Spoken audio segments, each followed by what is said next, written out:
자, 여러분 안녕하세요. 6주차 식품위생 및 법규 수업을 시작하도록 하겠습니다. 우리가 지난 시간에 식품위생학 수업에서 배운 내용은 어떤 내용을 배웠나요? 식중독, 자연독, 식중독에 대해서 배웠죠. 그래서 자연독, 식중독은 동물성 식중독과 식물성 식중독이 있고요. 동물성 식중독의 대표적인 것이 우리 보거라고 말씀을 드렸습니다. 보거의 그 내장, 특히 난자에 독이 많이 들어있고요. 간, 그 다음에 그 내장 부분에 혈액 이런 부분에 많이 들어있다고 말씀을 드렸습니다. 그래서 보고 요리는 아무나 할 수가 없고 허가된 사람만이 할 수가 있다라고 말씀을 드렸죠. 그 다음에 우리가 식물성 식중독 중에는 버섯에 의한 식중독, 무스카린이라든가 무스카리딘 뭐 이런 거에 독소를 가지고 있어서 위험하다고 말씀을 드렸습니다. 이제 그 다음에 이제 자연독 식중독 중에서 청매의 아미그달린이라든가 맥각에 있는 엘고톡신이라든가 자연에 있는 그런 독소에 대해서 이제 공부를 해봤는데요. 먹을 때 이제 조심을 해서 먹어야 되겠죠. 오늘은 화학적 식중독에 대해서 알아보도록 하겠습니다. 이 화학적 식중독이라고 하는 것은 우리가 육안으로 보이지 않고 하기 때문에 모를 경우가 굉장히 많습니다. 그래서 조심을 해서 해야 되는데요. 농약에 의한 식중독들이 많이 일어나고 있습니다. 그래서 오늘 화학적 식중독의 정의, 농약에 의한 식중독에서 염소제, 유기인제 이런 것들을 보도록 하고요. 그 다음에 알레르기성 식중독, 그 다음에 기타, 그리고 노로바이러스에 대해서 알아보도록 이렇게 하겠습니다. 그래서 화학 식중독의 정의는 뭐냐면 유독 유해 화합물이 오염된 식품을 섭취하여 나타나는 중독 증상을 얘기한다. 농약에 의한 식중독은 유기인제와 유기염소제로 나누는데요. 유기인젤은 파라티온, 말라티온, 다이아지돈 등 농약물질이 있고요. 증상으로는 신경독, 그 다음에 신경증상, 혈압상승, 근력감퇴 이런 증상이 나타날 수가 있습니다. 그래서 이런 수학 15일 전에는 농약을 살포하면 안 됩니다. 예. 살포 시 흡입을 주의해야 되고 과체류 위에 산성액 세체요. 그래서 우리가 농약을 15일 이전에는 뿌리면 안 되거든요. 근데 여름철 같은 경우에 배추를 수확한다 그러면은 얘가 여름철 날이 덥기 때문에 막 물러요. 그래서 이럴 때 막 농약을 뿌리거든요. 상하지 말라고. 그러면은 집에 와서 조금 이상한 냄새가 나는 경우도 있죠. 그래서 이런 거는 드시지 않도록 하시는 것이 좋겠습니다.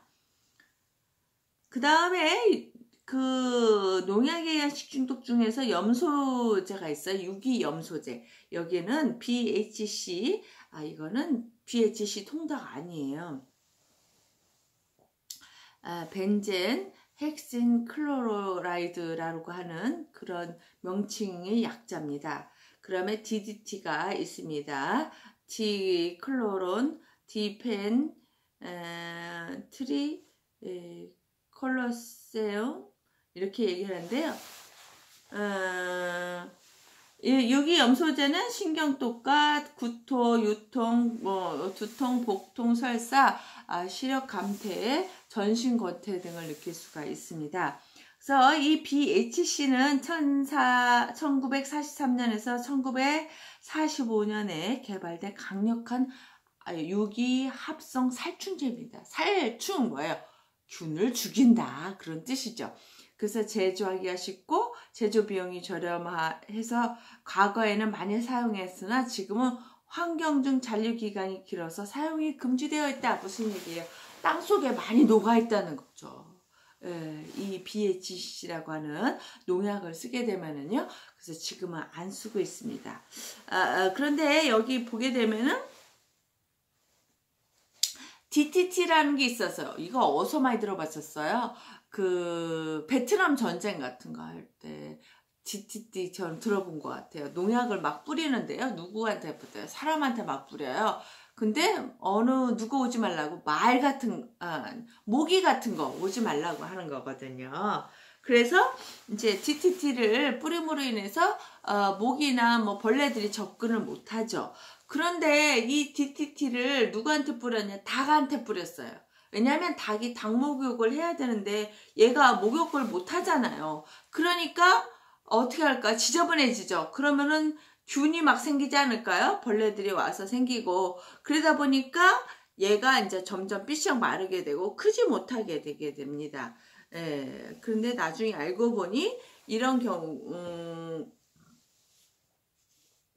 경우에 이제 DTT를 뿌리면 해결된다는 걸 알게 됐죠, 사람들이. 그래서 DTT를 그 닭에다가 뿌립니다. 그러면 얘가 벌레를 타지 않고요. 건강하게 무럭무럭 자라는 거예요. 그냥 괴롭히는 게 없어졌으니까 살도 좀 찌겠죠? 그래서 DTT를 뿌려서 그 알을 낳게 하고 그 알을 그 식재료로서 사용되게 하고 하니까 이거 아마 문제가 됐었죠? 그래서 아마 텔레비에서 난리가 났었습니다.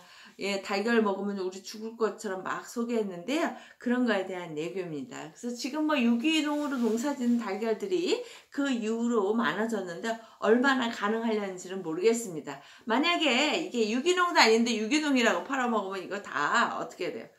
문제가 있는 거죠. 예. 그 지금 GDT 뭐 계란 파동 뭐 DDT 뭐 닭 뭐 해가지고 우리나라 아주 뉴스를 떠들썩하게 했던 적이 있습니다.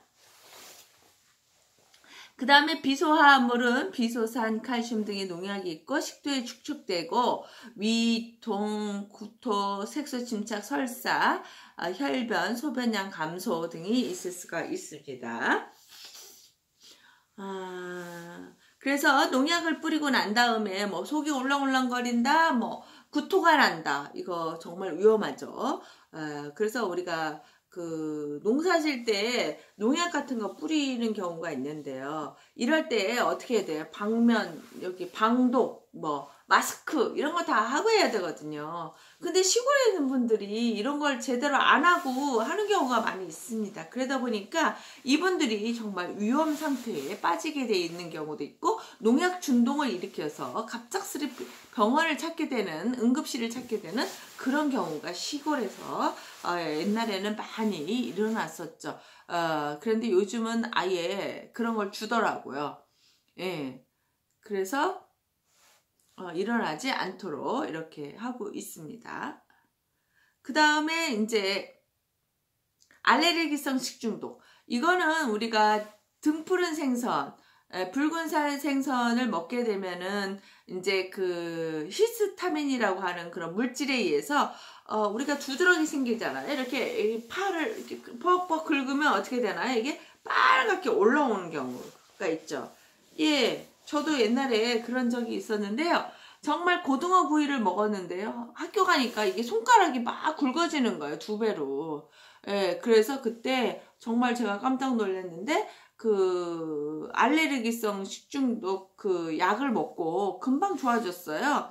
예. 그러니까 우리가 부패되지 않는 그런 식품을 먹는 게 굉장히 중요하죠. 그래서 꽁치나 고등어, 붉은살 생선들은 이 지방이 많기 때문에 부패하기가 쉽거든요. 그래서 우리가 붉은살 생선을 먹을 때 특히 조심하셔야 되고 이런 알레르기 증상이 있다 이런 사람들을 먹지 않게끔 해줘야지만 식중독, 알레르기성 식중독을 예방할 수가 있습니다. 다음은 이제 기타 알코올로서 메틸 알코올이 있는데요. 이번에 코로나 때문에도 마찬가지예요. 우리가 살균력을 갖는 것은 어떤 거냐면 에틸 알코올이거든요.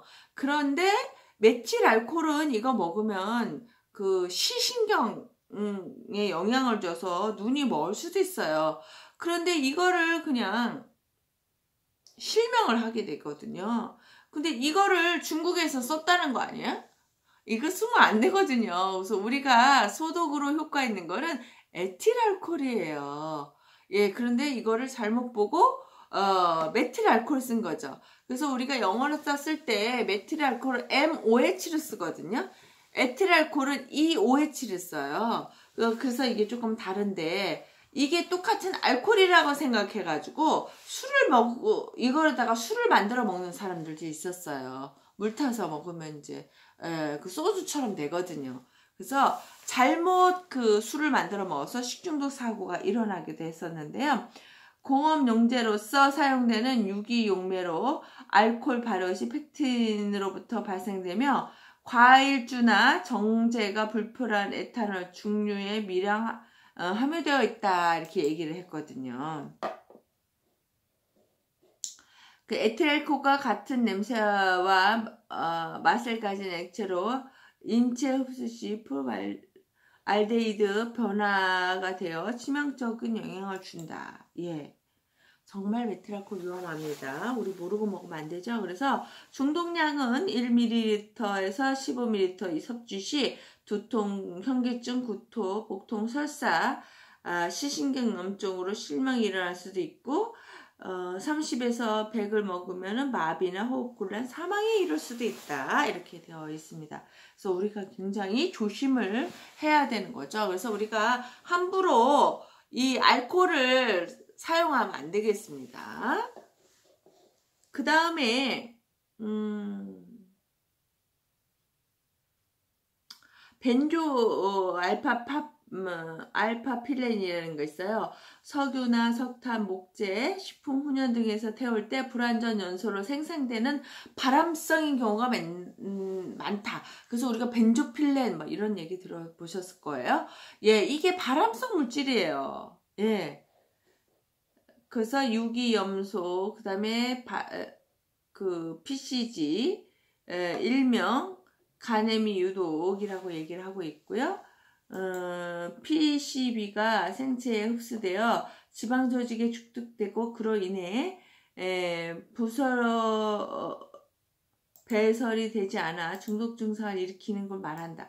우리가요 정말 중독이나 뭐 이런 것들이 위험한 게 뭐냐면 피부에 한번 우리 몸 안에 들으면 빠져나가지 않는다는 거예요. 그러니까 우리는 특히 또 어떻게 고등동물을 먹잖아요. 먹이 연세에 의해서 먹이 연세에 의해서 소를 먹고 그 다음에 큰 생선종을 먹잖아요. 그러니까 우리는 더 많이 먹게 되기도 한다는 거죠. 그러니까 어떤 거냐면 목축업을 할 때 풀을 농약을 뿌리지 말아야 되는데 이 농약을 뿌린 그 목축업을 하는 사람이 있다. 그러면 그걸 누가 먹느냐? 소가 먹는다는 거죠. 그러면 잘 안 자라게 되고 또는 사망에 이를 수도 있게 된다는 거죠. 그래서 우리가 잘 보고 사야 됩니다. 그 다음에 곰팡이 독이 있는데요. 곰팡이 여러분들 푸른 곰팡이 보셨나요? 왜 이렇게 밥 오래되면은 파랗게 올라오잖아요. 예, 근데 이제 이 곰팡이 독의 특징은 곰팡이가 생산하는 유독물질로서 사람이나 가축에게 급속도는 만성 장애를 일으키는 것을 얘기합니다. 곰팡이 중독. 여러분들 이거 경험하셨는지 모르겠는데 우리 빵 같은데 곰팡이 피잖아요. 아플라톡신입니다. 그래서 아스퍼기러스 폴라버스는 곰팡이, 공유, 땅콩, 견과류 등의 탄수화물에 많이 함유된 있는 한 식품에 증가하여 생성된 독소이다. 원인 식품은 옥수수, 보리, 곶감 쭉 있고요. 독소는 아플라톡신이 있네요. 그 다음에 간암에 있습니다. 그래서 우리 아플라톡신 간장 같은 데 많이 먹고 공리에 많이 있다 해가지고 한때 막 걱정했었죠. 그 다음에 맥각 중독이 있습니다. 보리맥이죠. 예, 맥각 중독. 원인 식품은 이제 맥각, 전통식품은 보리 밀 뭐 이렇게 있고요. 엘코톡신은 뭐냐면은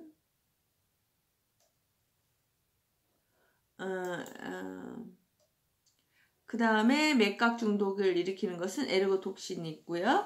그 다음에 황변미 중독이 있습니다. 황변미는 페니실륨 속에 푸른 곰팡이로서 수분이 10에서 15%, 그 다음에 유기 농약에 의해서 우리가 피해를 가져올 수가 있다는 거죠. 그래서 우리가 이런 거를 예방을 해야 되고요. 이렇게 자연에 있는 맥각이라든가 황변미, 쌀이 누렇게 변한 곳에서도 나타날 수 있다는 거. 그래서 시트린인가